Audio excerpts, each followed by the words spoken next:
Swayam Prabha. Digital India. Educated India.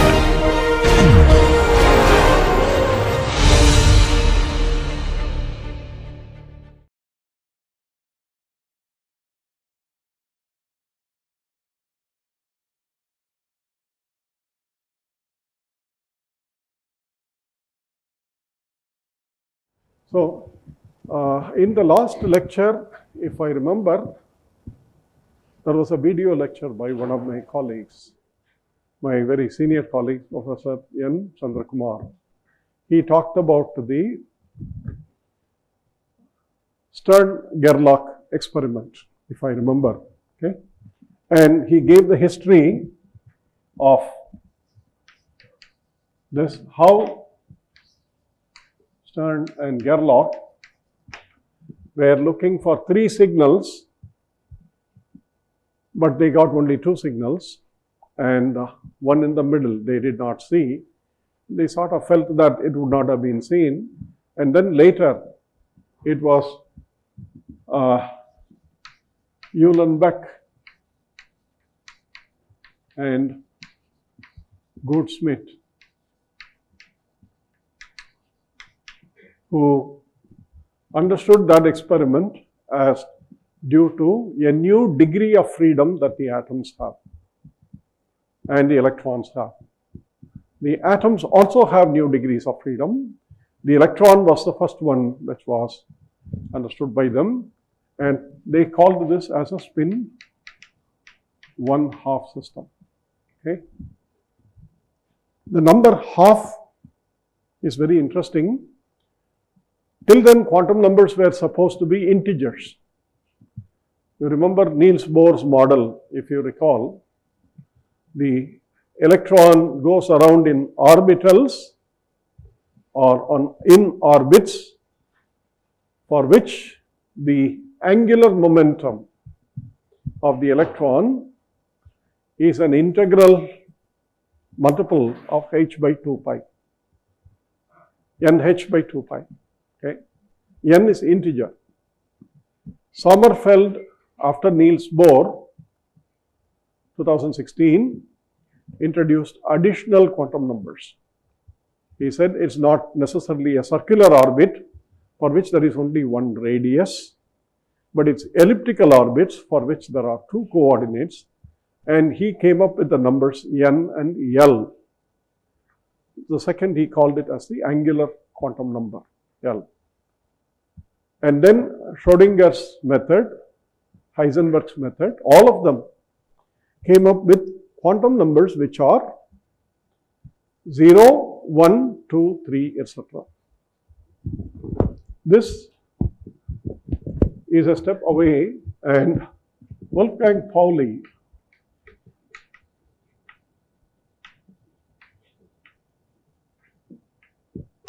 gave a very nice account of the theory of the electron spin, spin 1/2. And electron spin has no classical model. A classical model for a spin is something like a top.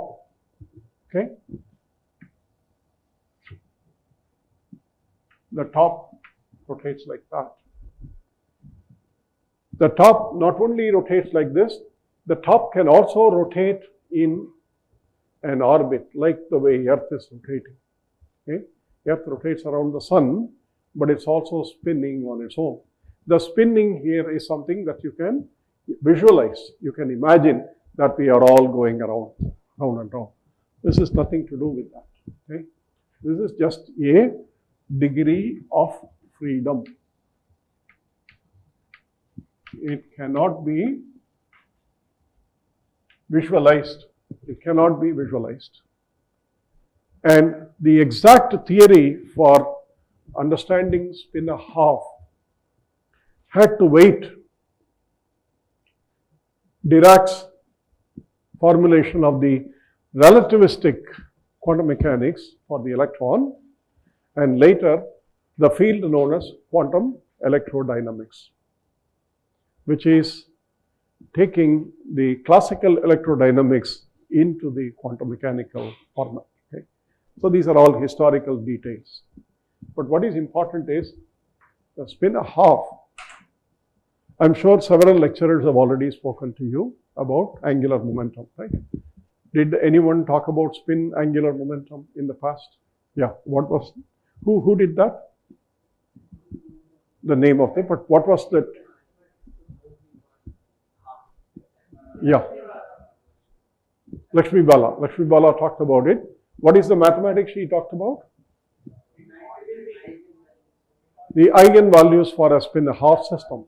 So I'm sure she introduced two angular momentum quantum quantities called the angular momentum square operator. I don't know if she did that. And then the angular momentum component in a specific direction or a magnetic field direction. Okay. Did she use I square, I z? She used that. So I square on what? What did she write? I'll follow her notation. Yeah, go back to the notes and tell me I square on psi I m gives you I into I plus 1 on psi I m. Iz on psi I m gives you m psi I m. Did she give you that, or she gave you Ket-Bra, the kind of notations? What did she give? Okay, she has used the Ket-Bra notation, right? Therefore, the Ket-Bra notation would be I squared on I m gives you I into I plus 1 on I m. Then Iz on I m gives you m on I m. I'm sure she gave you that. And then she probably talked about the raising operator, lowering operator, I plus, I minus. Is that, do I remember? Nobody remembers that. Somebody nods their head yes, and somebody says no. So which is done. How do you get the matrix that she wrote for Iz as 1, 0, 0, minus 1, 1 by 2? Was it written? Yeah. So if that matrix is given, what was the corresponding matrix Ix?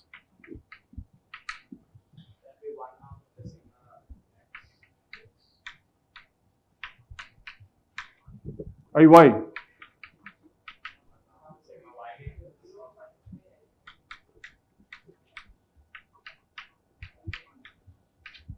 Right? All these things were done. These are the properties associated with spin 1/2 system. Okay? All of this looks like numbers. Some arrangement, some organization. Why is matrix so important? Heisenberg was the first one to determine the role of matrices, and fortunately he had the supervisor close to him, Professor Max Born, who had known matrix algebra from the original papers of David Hilbert, the mathematician in the early part of the 20th century, that is 1900, around that. David Hilbert and others had examined these quantities called the matrices, gave a theory. Heisenberg, of course, matrices were known before that, but I think David Hilbert was the one who gave a fairly elaborate mathematical description. If I'm doubtful, but you can always check with Bala on that. Okay, he will tell you. And then, of course, Heisenberg recognized that, Max Born recognized that whatever Heisenberg was doing belonged to a formal algebra called the matrix algebra, and therefore it was easy for him when the position and momentum were represented by matrices. They found out that the matrices do not commute. They are called xp minus x. Okay, and he found out that this is I Hi to pi. Okay. And so he thought that this was only position and momentum. It is not. Ix, comma Iy also minus, do not commute. It is Ix, Iy. You can write them as operators. Minus Iy, Ix as operators, and you get I, H bar, Z operator. Okay, that you can verify with the matrices you have. Put the matrices in place, do the product, do the reverse product, you will get what you get. Therefore, this is a cyclical relation. Please remember, somewhere along we have this idea that there is an x coordinate, y coordinate, and z coordinate. For spins to become different energies, it is important to have external magnetic field or electric field. In the absence of that, the spin energies are the same. Different states of spin, they are all having the same energy. Therefore, in our mind, some fixed coordinate system is there in the atom or in the electron, and then we talk about that Z component being the direction in which the magnetic field is present. These are laboratory systems. So that is why you have these labels X, Y, Z, referring to an angular momentum I, okay? But I cannot draw this like that, because if I draw like this, it is very clear that I can also draw its perpendicular, and then the perpendicular to that, Ix, perpendicular to this, Iy, which means simultaneously I would know the three components of the angular momentum, the Ix component, Iy component, and Iz component. That's not possible. Quantum mechanics tells you that the fact that the two operators corresponding to those do not commute means that I do not know all the information about I. I only know two things. I don't know anything about this. Its projection can be anywhere on the plane, but I know that the magnitude, which is this, okay, is square root of I into I plus 1. And the magnitude of this is, what is it? Maximum value. What is the maximum value? I. So suppose this is a spin of half angular momentum. This will be 3 by 4, square root of 3 by 4. What is this? 1/2. Therefore, the angular momentum, all I know is either its direction is like this or its direction is like that, but the magnitude of this is the same for both. The components can be, this is a plus a half, this is a minus a half, and you can see that this is the plus Z, this is the minus Z direction. Therefore, you see that the angular momentum, when it is measured, it can have only two possible values. If it is not measured, we don't know what it is. It's like this. If we don't go to the temple or if we don't see God, we don't think God exists. But we all believe that God exists. Okay? Something like that.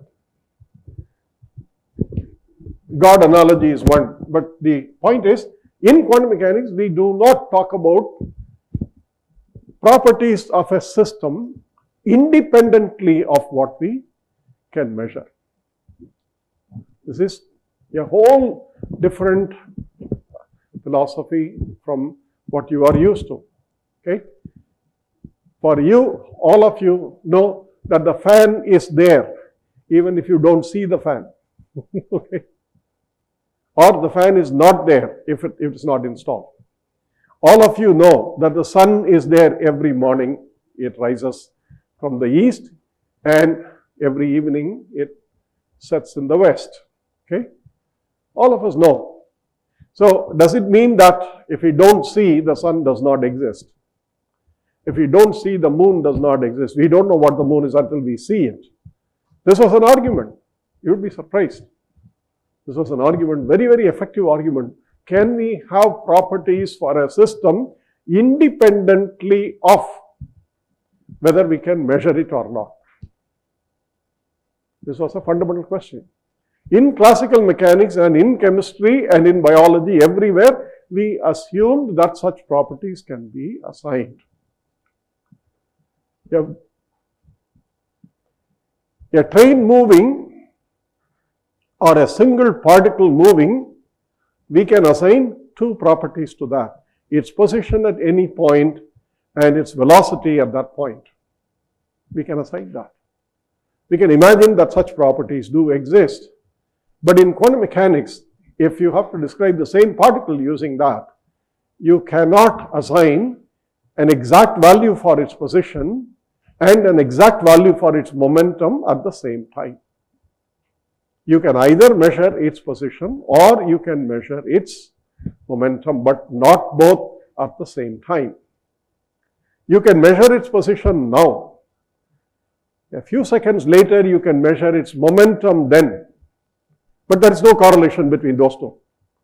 They are properties at two different times. But properties for a system, properties for anybody, for example, all of you talk about your mass, you talk about your weight, you talk about your size, your volume. Okay?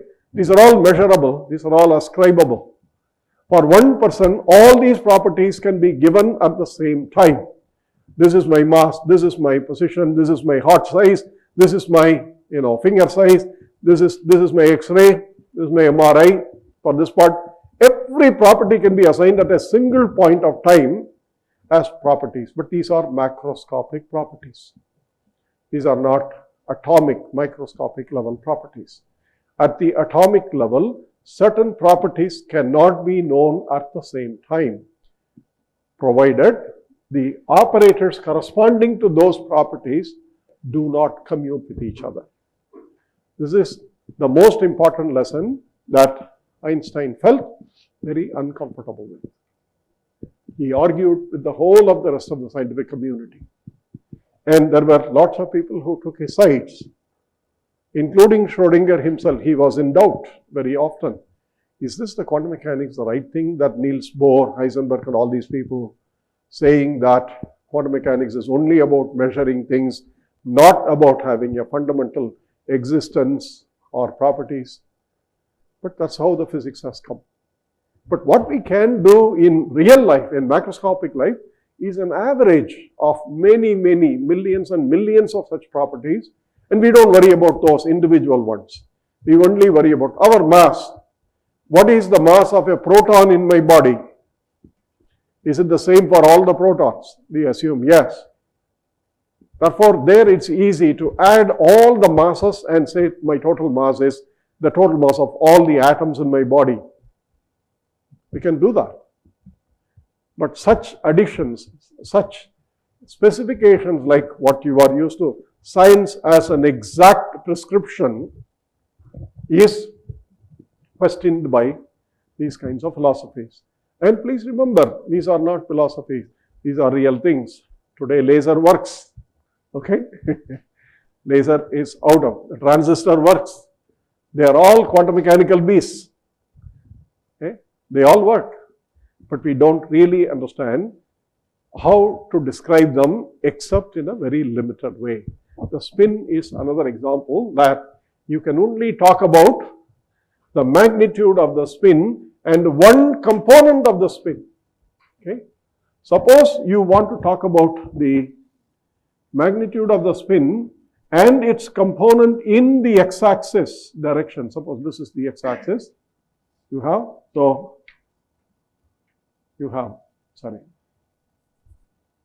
This is the projection on the xy plane, and so you have the x-axis. This is the ix. You can talk about I square and you can talk about the value for ix. But the moment you do this, you cannot talk about I squared and iz. No. So if you specify X, you don't have any information about Y or Z. If you specify Y, you don't have any information about X or Z. Only two quantities can be simultaneously prescribed. Those two quantities are the ones which you decided to represent the state of that system by those two quantities. The label I is the quantity associated with what you measure for I square. The label M is the quantity that you measure when you associate its value with IZ. Whether it is a plus a half or a minus a half will mean two states. So you have two states, half, half, and you have a half minus a half. Okay? These are values ascribed to the measurement of IZ. The moment you get these values, you cannot say what Ix is. On the average, Ix will be 0. But the average means taking infinite amount of measurements. Average is not one specific value. But if you have a state like this, the average value for the IZ is always either this or that, either this or that, either this or that. If you start with the state. Suppose you state with the spin being up.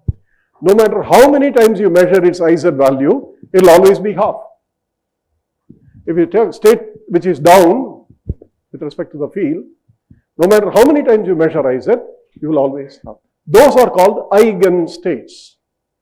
Eigenstates are states which are states corresponding to operators which commute with each other. Okay, so the operator I square, IZ, minus IZ, I square,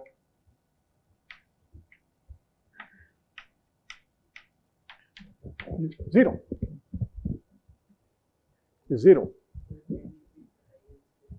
The eigenstate is the state of the operator that you have measured, okay, any one of them. And it's always, every time you measure that value, you will get the same state and you will get the same eigenvalue. Okay, eigenstate is a characteristic state of any system. For a spin half, there are only two eigenstates. The eigenstates are either plus a half, or plus a half and a minus a half.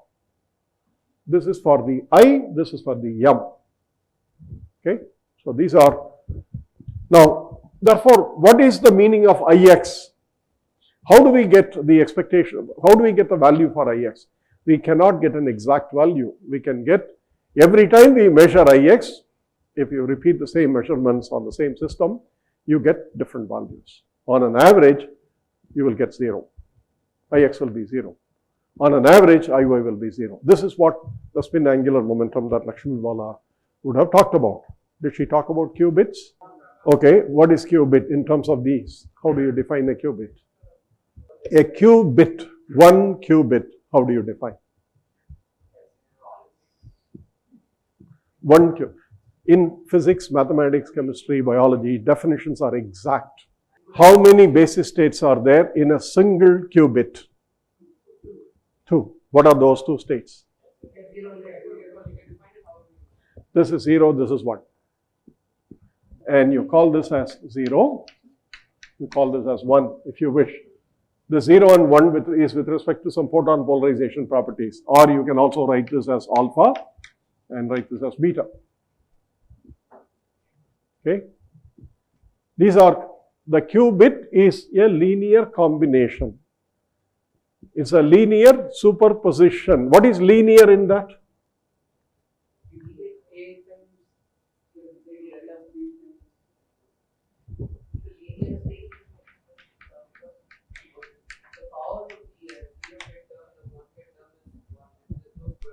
With respect to this, what is linearity?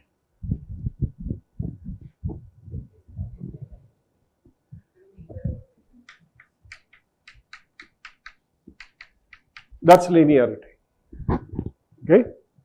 That's the definition of linearity. The reason why this is very important is A is an operator. Suppose the operator is cos theta and you have two values, cos theta 1 plus theta 2 as two states. This is not equal to cos theta 1 plus cos theta 2. Okay, it's non-linear. So there are operators in quantum mechanics which are linear, and there are functions which work on the linear vector space. And that's why this idea of a linear superposition, A psi 1 plus B psi 2. Okay, with the requirement that if you want to normalize this state, there is a condition. Okay, so the condition says very clearly that a general state, a general NMR spin state of a spin a half is called the psi. It is given as A times half half plus B times half minus a half. This is a qubit too. The definition of a general state is the definition of a qubit. Okay? Qubit is with respect to a particular topic called the quantum computing or whatever it is. That's all in terms of real practical things you will have. But the mathematics, underlying mathematics is a linear combination of two states. What is the property that we have? Suppose we take the scalar product of the two states. What do we get? What is this state, by the way? This is the complex conjugate transpose. Suppose this is a matrix. See, the idea was that, I'm sure somebody introduced you earlier, that the half-half state is given by a column vector 1, 0. Okay? You can represent a column vector, or any arbitrary set of vectors you can write a column. Then the physical, geometrical thing and the algebraic things come together. What is the half minus a half state? Half minus a half state is 0 and 1. So what is this state?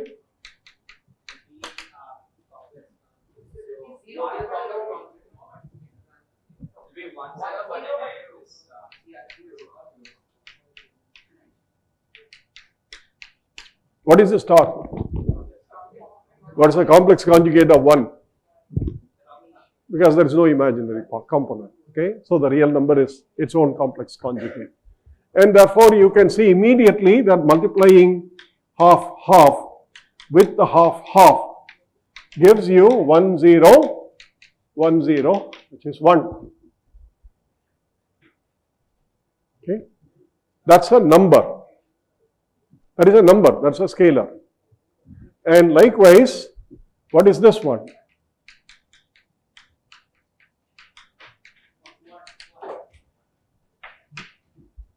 And what is this one? I haven't even written. You said 0 already. Okay, swine. Okay. Therefore, if I write psi, what do I get? No, not when what I have written. No. What do you get? Don't rush. You have to be pedantic. You know what is pedantic? You have to do the steps one step at a time, even though it looks like it is repetitive. It's a stupid way of doing it, but please remember, psi is A star half-half plus B star half minus a half. Okay. All of this with A half-half plus B half minus a half. Now you tell me what it is.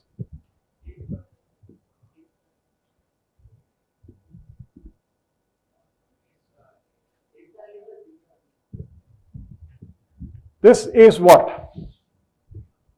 1. This is what? 0. So first one is A star A plus 0 plus A star B 0 plus B star B. Okay, B star B is this one. Okay, this one is also 0. 0. This is 0. This is 1. This is A star A. This is B star B. Therefore, psi is A square plus B square. When does it become 1? If psi is to be replaced by 1 by square root of A square plus B square, okay, of A half plus B half minus a half, then only psi will be equal to 1. So what is this process known as? This process is called the normalization of a vector. Okay, I am teaching you linear algebra. Okay, that's what this is all about. This is very, very important. Now, this linear algebra is not just that of a spin a half system or any other. Any two linearly independent basis state system. Now, you take a Cartesian coordinate system. I have a vector, okay, in real life, okay. Let's assume that force is given in 2 dimensions by Fx on x plus Fy on y. Force is given, okay, in some direction, force, and I do this in a plane. The system moves in the plane due to the force, and the component of this is Fx, and this is the x-axis. This is the y-axis. This is the component Fy, okay. And so you can see that the vector F is the sum of this vector plus this vector, okay. This vector is the unit vector F times the Fx, which is that, and this is Fyy. Now, if I write x by a column vector 1, 0, and if I write the column vector of y as 0, 1, I can carry out the same algebra. Okay, whatever I did for spin a half, I can do that for the vectors, with the only difference that x dot x, which you write as 1 for a scalar vector, for a vector, unit vector, you have to write this as x transpose dotted x is equal to 1. That's how the linear algebraic processes come. The scalar products are defined with the dual space, the second space, not only the space that you started with the column vector, but the dual of it, which is the row vector, you should also define. Okay. Therefore, you see that F dot F is what according to this? By the way, what is F now as a column? F as a column is a scalar Fx on 1, 0 plus Fy on 0, 1, which is Fx and Fy. Yes, therefore, it is Fx, Fy. Okay, that's a column. It's a vector. An operator is a matrix. All vectors are either column vectors or row vectors. Row matrices or column matrices. All operators are square matrices for us. We are limited to square matrices. We can have rectangular matrices, but they are not real measurable space, whatever. Okay. So mechanics, the mathematics of what you do, physics, chemistry, whether you do it for angular momentum, whether you do it for spin or orbital angular momentum, or whether you do it for these force vectors and quantities that you define in the atoms, all these things can be carried out by linear algebra. That is the reason why eigenvalues of matrices become very important, because eigenvalues of matrices are very, very unique for each matrix. Okay? There is some speciality associated with that. And the eigenvalues in quantum mechanics are also associated with what can be measured experimentally. So if you recall the old experiment, the Stern-Gerlach experiment, They measured two blobs, if I can recall, as the beam passed through an inhomogeneous magnetic field. The beam split and you got two beams. You didn't get everywhere. You got only two dots. One of them corresponded to one eigenstate, the other one corresponded to the other eigenstate. So experimentally, you could measure only two such things for a spin 1 half system. If it is a spin 1, you can measure three such systems. For a spin 1, if I is equal to 1, then M can take three possible values, 1, 0, and minus 1. Okay? This is the same thing that you have done in the hydrogen atom, in your angular momentum, hydrogen atom orbitals. The three values are the P plus 1, P0, and P minus 1. They are not Px, Py, Pz. Only P0 is equal to Pz. P plus 1 and P minus 1 are combinations of x and y. Px and Py. Okay? If you recall the p orbitals in your hydrogen atom, I'm sure when you say n equal to 2, L equal to 1, what are the m values? Plus 1. And these are the three p orbitals. Okay? The p orbitals are p plus 1, p0, and p minus 1. The plus 1 is a linear combination of x and y. 2. Okay? This p minus 1, the p minus 1 is a linear combination of x and y by that. Therefore, if you sum p plus and p minus 1, you get py. If you take the difference between them, you get px.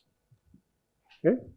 So that's what you picture, because px is real, py is real, and therefore you plot real orbitals as one along the x-axis with the two lobes, one along the y-axis with the two lobes, one along the z-axis with the two lobes. So the mathematics is exactly the same, whether you do it here, whether you do it there. That's why I tell you, that's the reason why I value Bala's association for this project for so many years, for all the 15, 20 years. I guess I knew him since 1997 when I joined here. 96 I joined here.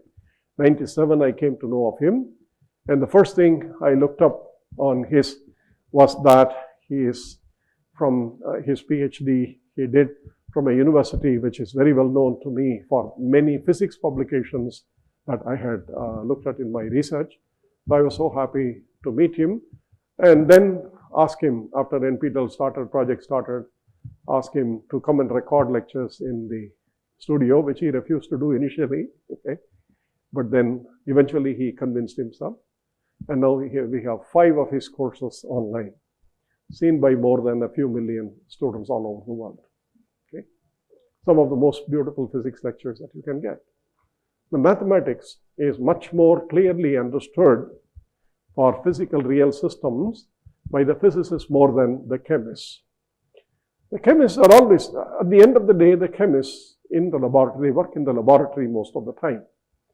In physics, there is a clear distinction between theoretical physics and experimental physics. More or less equal contributions, one or the other. In chemistry, theoretical chemistry sort of evolved over a slow period, slowly over a long period, okay? And theoretical chemistry is still a small component of chemistry as a whole. Chemistry as a whole is much, much more experimental science than physics or mathematics is, okay? Much, much more. And therefore, in chemistry, the theory details are, we usually keep, let the physicists solve this problem, we see if it is useful to chemistry, we'll use it right away. We don't normally discover new methods like physicists do, mathematical methods like they do. But if something is useful, you can see group theory. Immediately it's useful for understanding the symmetry of molecules. Use group theory, okay?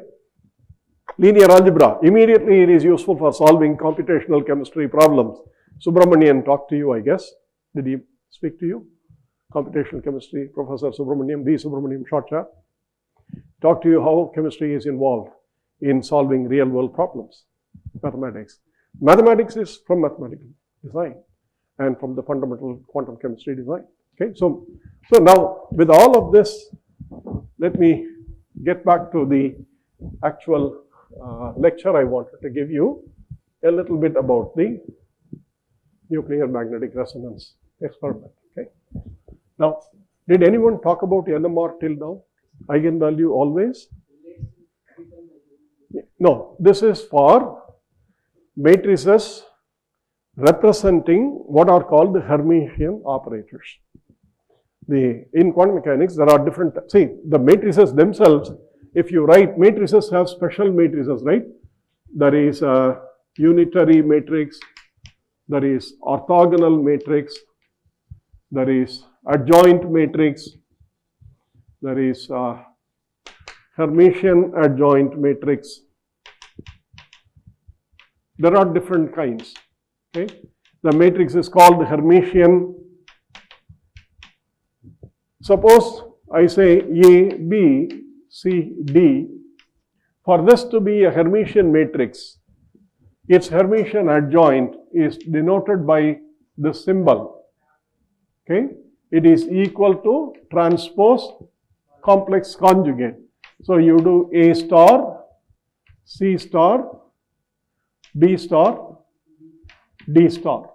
Now, if A, B, C, D is equal to A star, C star, B star, D star, then this is called Hermitian.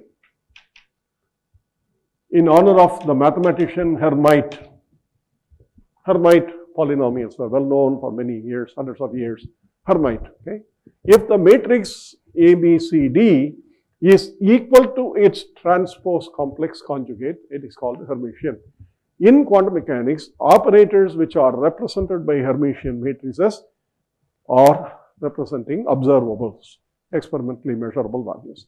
The reason is also that Hermitian matrices have only real eigenvalues. There is no imaginary eigenvalue associated with them. All their eigenvalues are real for Hermitian. They may be zeros, but there is no complex eigenvalue for a Hermitian matrix. That can also be mathematically proven. It's a very simple mathematical statement. You don't need to, but you can remember the fact. Therefore, in quantum mechanics, whatever we want to measure physical properties of a system, we represent them by Hermitian operators or Hermitian matrices.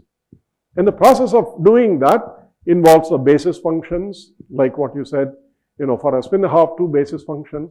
For the hydrogen atom, infinitely many basis functions. Why infinite? Because n can take any value. N can be 1, 2, 3, 4. 1 orbital, n equal to 2, n equal to 3, n equal to 4. There is no periodic table here. The experimentally today, the periodic table goes up to about 8th row or 9th row. If you go down. Start with lithium, sodium, potassium. After potassium, what is it? After potassium, what is it? Rubidium, cesium, francium, and no more. Okay. So if you go from lithium, it is 2s. Sodium, 3s. Potassium, 5s. Cesium, 7s, I guess, right? 7s. Cesium. 7. And after cesium, you have what? Francium. So 8, yes. So the n goes only up to 8. Okay. But in the hydrogen atom, if you look at it, the electron energy levels starting from minus 13.6 electron volts to get to 0, how many energy levels are there? If the hydrogen atom, suppose this is the 0 in the energy, the hydrogen atom electron is in that minus 13.6 eV, and the quantum number is n equal to 1 associated with that. That's a ground state. To get here, what should be the value of n? Okay, n equal to 2 gives you how much? What is the energy of n equal to 2? How does the hydrogen atom energy change? The energy of the hydrogen atom electron, En, is minus 13.6 eV divided by n square. Okay? Lyman series, Balmer series, Paschen series, bracket series, phone series, you have seen all of them. 1 by 2 raised 1 by n1 square minus 1 by n2 square. Isn't it? When n1 is 1, it's called the Lyman series. When n1 is 2, n2 will be 3, 4, 5, etc. So it is Balmer series and so on. So what is the n value here? Infinity. Okay. Therefore, the hydrogen atom energy level, this is 13.6. 13.6 by 4, which is 3 point. 13.6 by 9, which is here. 13.6 by 27, which is here. Now, I have a thickness which is broad, so I cannot draw infinite lines. Okay? So, you have infinite energies. Therefore, if you think about any real problem, atom problem, you need to deal with infinite basis functions if you want to make measurements. No computer can do that. Because for computer, infinity is the only thing it will say, not a number. It will say NaN and quit. Whatever it's doing, it will simply stop and quit. So you have to replace infinity by 10,000 or maybe 100,000 or 10 raised to 25. If the computer has enough memory, you can say 10 to the power 25. Okay, you can do that. But you cannot put infinity. Spin systems don't have infinite such basis functions. The spin systems have for each I 2i plus 1 basis functions. For a spin half, 2. I is a half. 2i plus 1 is 2 into 1 half plus 1.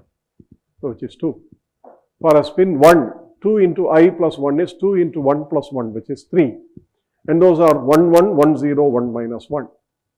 For a spin 3 half, if I is equal to 3 half, then the states IM or the set 3 half, 3 half, 3 halves, 1 half, 3 halves minus 1 half, 3 halves minus 3 half. I M is equal to minus I plus 1 minus I plus 2 to I minus 1 I. That's right. That's this. Okay. So whatever is the M, you go down by one value until you can get from minus I to plus I. That's the range. Therefore, for spin systems, the number of basis functions we have to deal with is finite. It's a much easier exercise to deal with angular momentum and spin than it is to deal with real energies of atoms and electrons and molecules. That's much more complex mathematical problem. Okay. So when you talk about angular momentum, no, that is only if you have an external field. These states that you have, they all have the same energy if there is no external magnetic field. Energies, that's what I'm saying here. No, you can't do that. The reason is, every energy in between is not simply written as a linear combination of these two. No. That's why, technically you need all infinity. See, the reason is, this energy state cannot be expressed as a linear combination of any other energy state. They are linearly independent of each other. What is meant by linearly independent function? One cannot be expressed as a linear combination of all the others. See, if you say A, B, C are linearly independent, then you cannot find an equation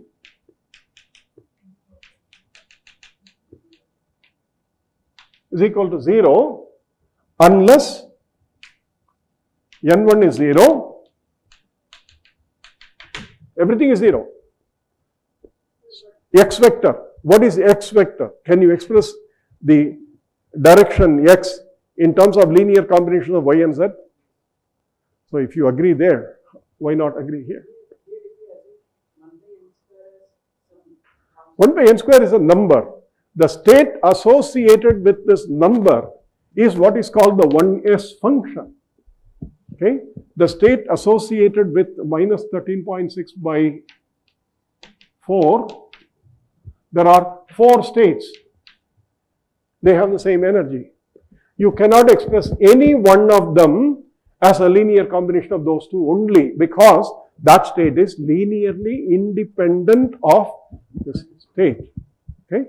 So, it's not possible. Yeah. number of possible states, number of degenerate states for a given energy is equal to n square. For hydrogen atom. Yes. If n is equal to 2, you have 4 possible states. That is simply because of this very nice algebraic quantity that you have as part of the solutions. You see, you take n equal to 1, L is 0, M is 0, right? Only one state. If you take n equal to 2, what are the 2 possible states? L equal to 0, L equal to 1. So this is how many M? M equal to 0. Here, M equal to 1, 0, minus 1. So it is 1 plus 3. What about n equal to 3?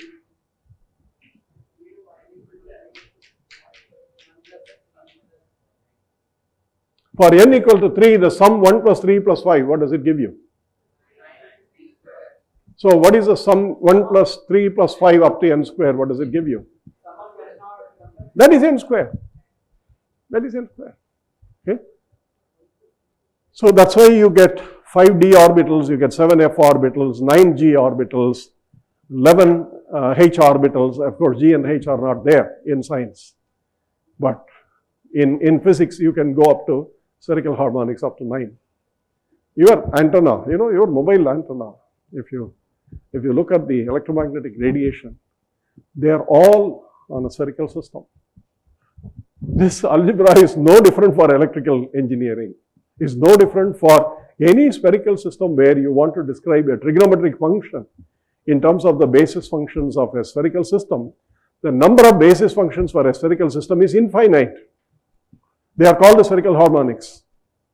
And hydrogen atom is also expanded in terms of these spherical harmonics. So the mathematics is much, much more general, and Schrodinger was so smart that he saw that the equations solved by Legendre, what is the spherical system? No, what you are saying is, what is a Cartesian system? How do you explain a Cartesian system?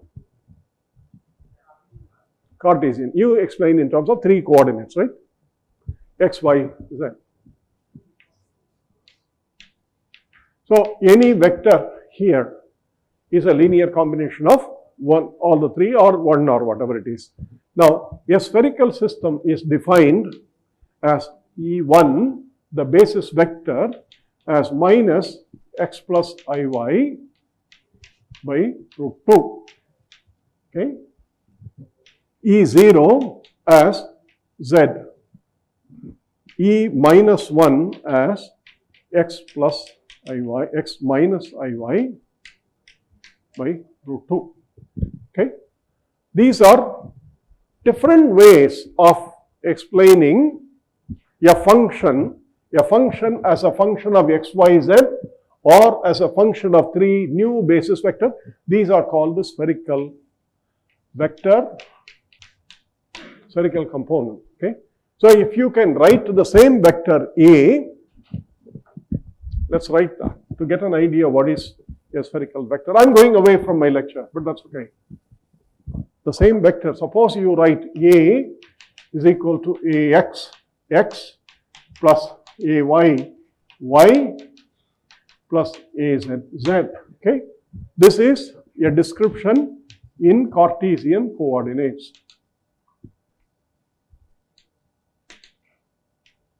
Now, these are called the spherical coordinates.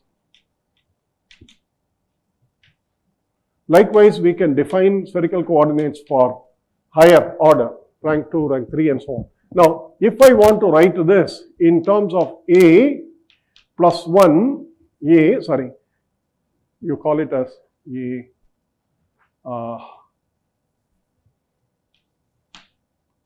A prime minus x plus iy by root 2 plus b prime z plus c prime x minus iy by root 2. So now I am writing the same vector using the spherical coordinates, but the components are different. Because you remember, the vector is the same, both cases. Therefore, this should be equal to this. Can somebody now, can you work out? 5 minutes, I give you a problem. Can you tell me what is A prime, what is B prime, what is C prime by writing this mathematical equation? The mathematical equation is AX, X plus AY, Y plus AZ, Z is equal to A prime minus X minus IY by root 2 plus B prime Z plus C prime X minus IY by root 2. Now, tell me what is A prime, B prime and C prime.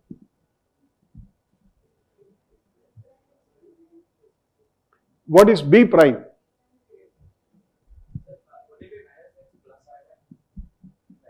This is minus X minus IY, this is X minus IY. Yeah, that's correct. Yeah, that's another space vector. You remember I wrote the vector as minus X plus IY. That's what the first line is. Okay? Yeah. Now, can you tell me what is AX? What is A prime? What is B prime? What is C prime? Give me the simplest answer first. B prime is equal to what? Sorry? AZ. Okay. What about A prime? No. What is A prime in terms of AX, AY and AZ?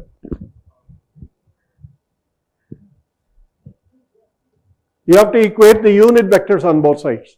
You know, two vectors are equal only if each of those components are equal. Okay. So, on both sides you have the components, the vector X. Therefore, the coefficient of X should be the same as the coefficient of X. The coefficient for Y should be the same as the coefficient for Y. The coefficient for Z, you already said B prime is equal to AZ, because there is no other place where there is no Z. There is Z anywhere. So, what is AX and AY? So, this answers your question, what is a spherical coordinate system? Who asked me? So, one of you asked me. Yeah. So, you can describe the coordinate system in a space where there is rectilinear space or where there is a symmetric space. Earth is a near spherical coordinate system. Very near. Earth is not an exact sphere. Earth is close to that of a sphere. Okay. So, can somebody give me what the answer is?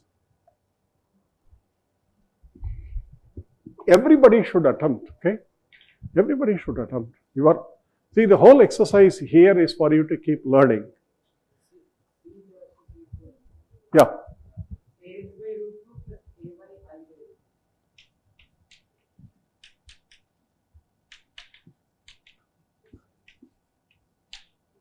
Is that what you get? Minus? This is for whom? Which one? This is for C prime? C prime? Check this. This one.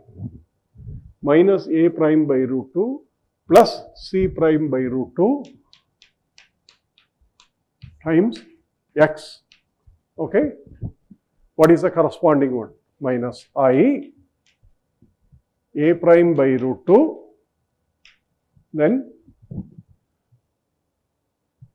plus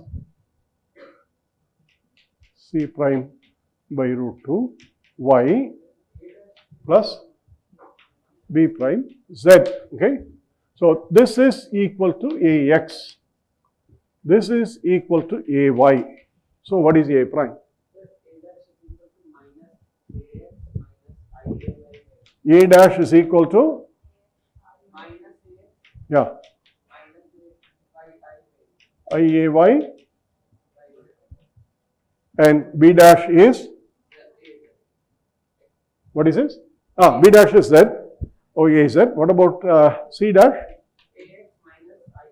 AX minus I by root 2. Is that correct? Which is this one? First one is what? Minus IAX minus IAX minus AY. Is that what you are getting?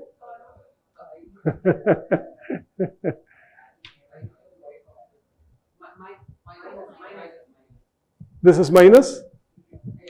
A prime is minus? Okay, so if that's what you have given, okay, let's keep this result. This is what you have given. I am a little bit doubtful. I don't feel comfortable with such things that unless I see it myself. Okay, so you said A prime is minus AX minus IAY by root 2 times minus X minus IY by root 2, isn't it? That should give me what? Plus, what is the next one? The next one is plus AZ is what? AX minus IAY by root 2 plus, and we have X minus IY by root 2. What do I get when I do this?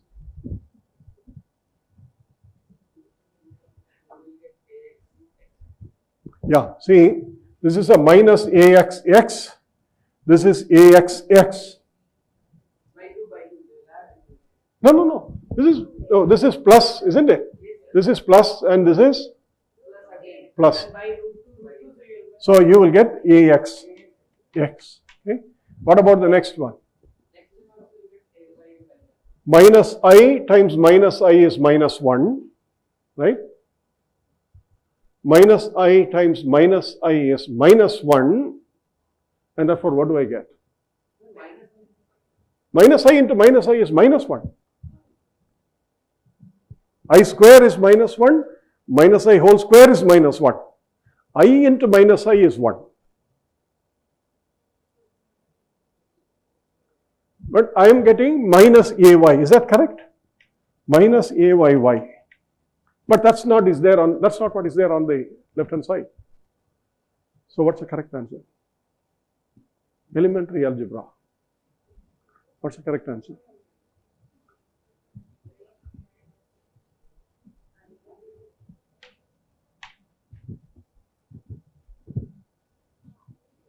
No. This is correct. This is minus. This is minus. This is correct. Here only I have to make change. Suppose I make this as plus. And I make this as plus. What do I get?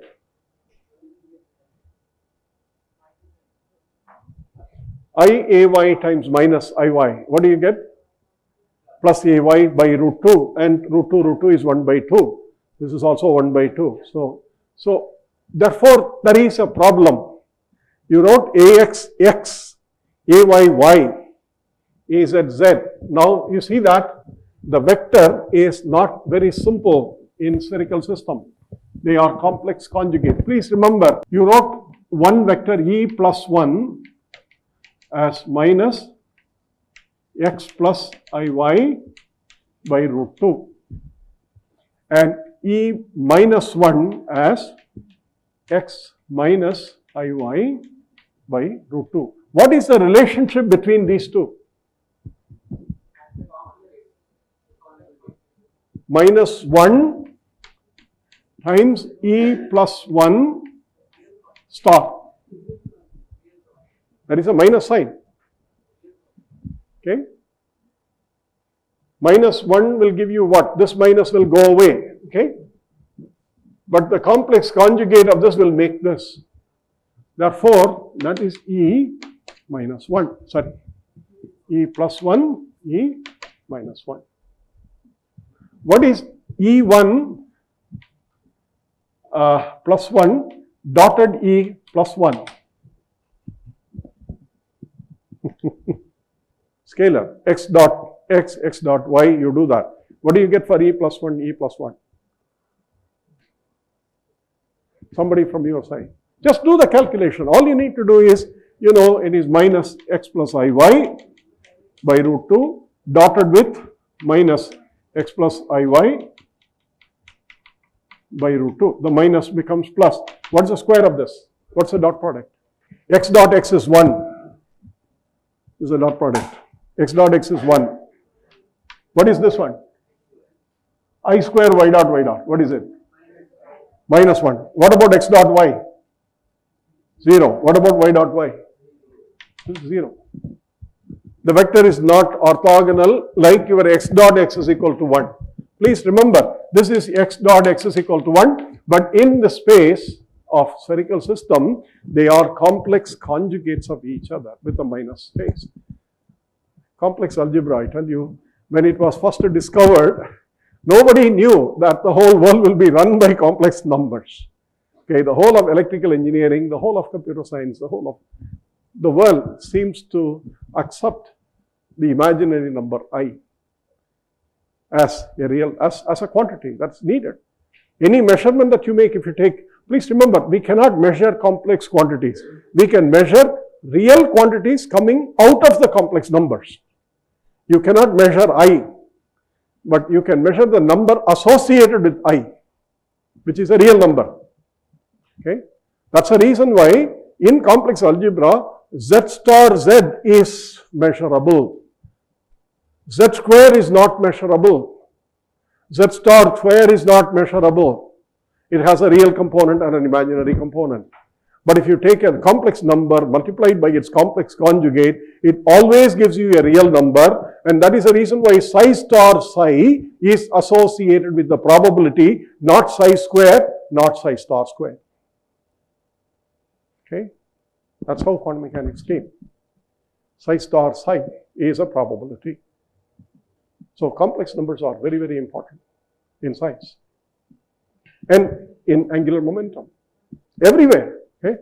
Anyway, I'll continue. I mean, I wanted to talk about generally about science. I don't think I have a focus theme in telling you that you should learn this subject or that subject. I wanted to tell you how the maths, physics, chemistry, biology, how you really cannot, you know, it's not like the Anna Paravai. How many of you remember when you give it milk with water? The dove seems to extract the milk out of it and leave the water. Okay? You cannot do that. This is a homogeneous system. Physics, chemistry, maths, and biology, they are homogeneously connected by layers which we don't understand why they are. But they are. Therefore, don't say that I am a biologist, I don't have to be in a physics class, I don't have to be in a chemistry class. Yeah, you will learn some biology, but if you really want to know why biology works at the most fundamental level, some knowledge of physics is important. Okay? That is how Watson and Crick, when the two came together, Watson was a biologist, biochemist, I think more a biologist than a biochemist, and Crick was completely physicist.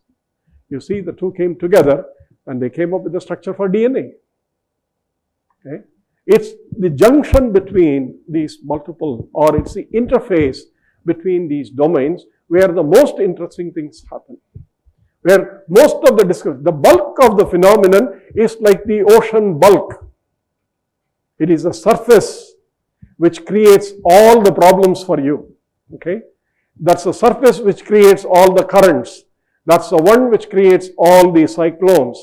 So one which creates all the wind patterns, not the bulk of the sea. The bulk of the sea is quiet, stoic. You go in, you will find something else. That's a different thing. But interface of these sciences, whether it's physics or whether it is mathematics, I think you should, that's what you should see as relevant, even though, like me, you know, I am a chemist, I'll do physics only to a point which is necessary for me to do my chemistry. I'll do mathematics only to the point that I can understand the physics of that, things like that. You can be choosy. But remember, RSIC was that idea that there is no border between different branches of science and different branches of engineering. The border is in our mind, is in our fixation of things. The table is a border, but the table cannot be explained in terms of classical mechanics. The stability of the table has to be explained only through a quantum mechanical concept.